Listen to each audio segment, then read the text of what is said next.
For years, the Social Security Administration taught people about break-even as a way to consider when to take Social Security.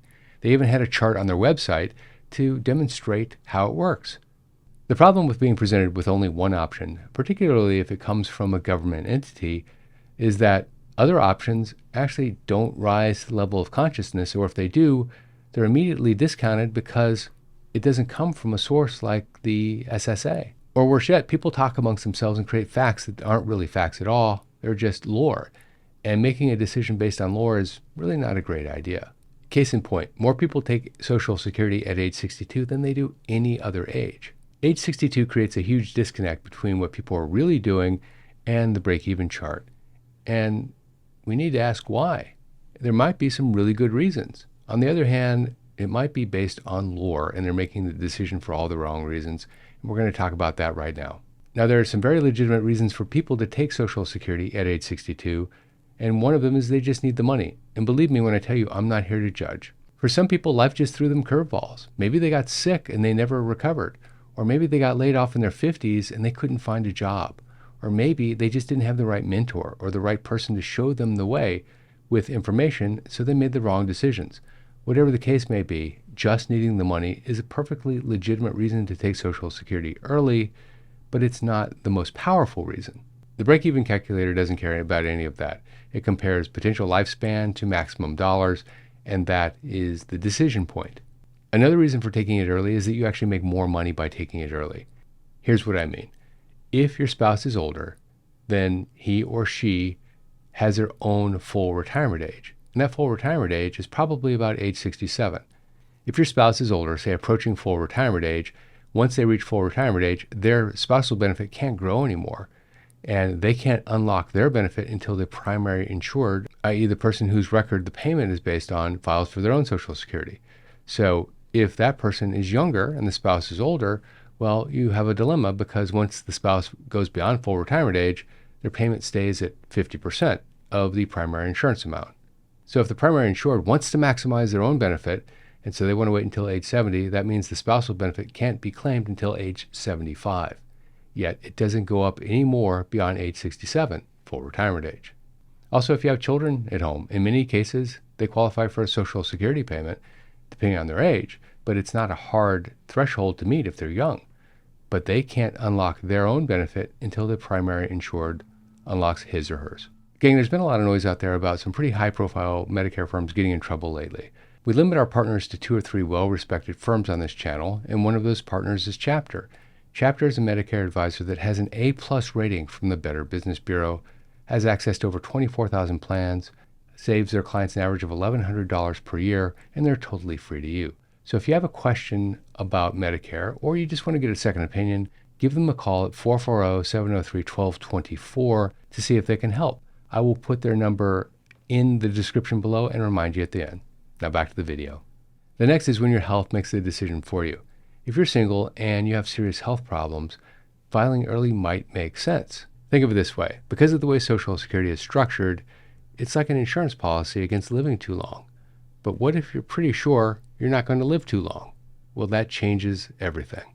If you don't have a spouse or children that will benefit from a survivor benefit, well, then think about what this option might mean for you today. Next up is when you know that money is coming in later, and this is a certainty.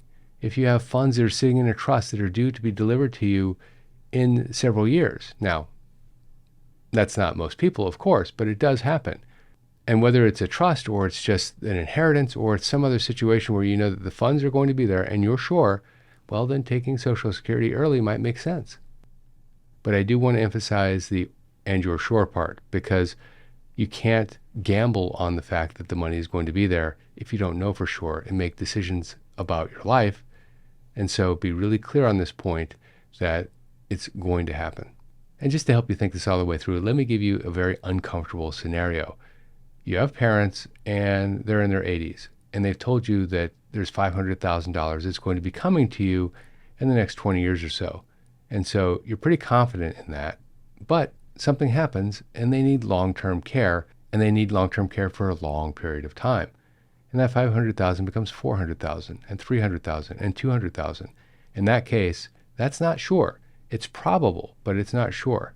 And that's the distinction right there. Now let's look at it the other way, when waiting might make sense. The number one reason is you're still working and you like what you do and you're going to continue to work, and therefore by taking Social Security, you might actually breach the earnings limit and have to give part of it back. Here's how the earnings test, the earnings limit works. In 2025, if you're working and collecting Social Security, anything you earn above $23,400, you have to give $1 back to the SSA for every $2 over that amount. And if you earn a lot more than $23,400, you might end up having to give all of it back. And the big picture is this: every year that you wait between age 62 and 70, your Social Security payment grows by between 5 and 6% if you're under full retirement age, and by 8%, approximately 8%, after full retirement age. If you claim at age 62, you get about 70% of your full retirement age payment. If you claim at age 70, you get 124%. That's a 77% swing. This strategy works particularly well if you enjoy your work or your job provides health insurance and you have to pay for it on your own because you're not old enough to claim Medicare yet. The next reason to consider delaying is that you want to protect those that you love. One of the most important reasons to consider delaying has nothing to do with you at all, but it has everything to do with increasing the size of your Social Security benefit so that when it becomes a survivor benefit for those that you leave behind, it's bigger than if you had claimed early. The next point is your Social Security is insurance against living too long. Here's something really important. Most people don't spend the same at age 65 that they do at age 90. In fact, spending goes through what's called a U shape. You spend a lot in the beginning of retirement, and you spend a lot, unfortunately, near the end of retirement on medical costs, things like long-term care.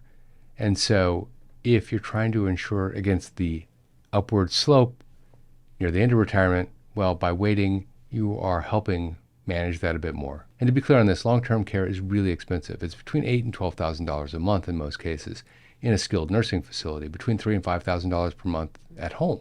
And that only goes up with inflation.